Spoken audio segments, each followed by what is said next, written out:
Jubilation in St. Thomas after 13-year-old Winchie Barrett was found alive.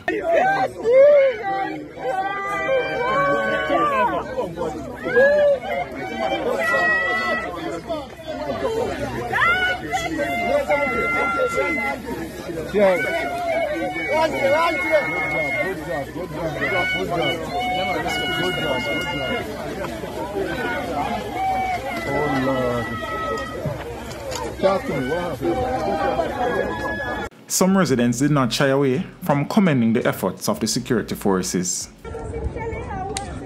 Big up the security force in Jamaica.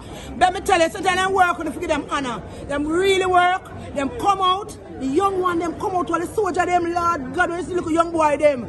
Remember me telling the soldier them to them young, and then come out and them work, and then do what them for do. And me see them start run up and down, so, and then talk to them nice, and they do it down weird when me uncomfortable, because they do them no weird, and me that done them, because me not free to done people. Remember me telling nobody me not done a God, because God I got done me.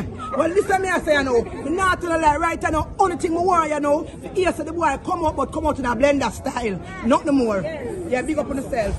Despite the celebrations, the Jamaica Constabulary Force is advising residents in Bath and the surrounding areas to keep their children safe and do not allow them to venture out alone as the search for Davy and Brian continues.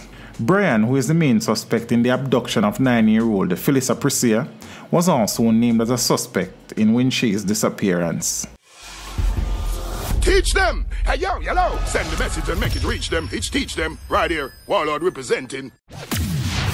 Thank you for watching. Like the video before you go. Please subscribe if you haven't done so. And remember to share the video with your friends and family. And browse the channel for more quality content. Until next time, walk good, my friends.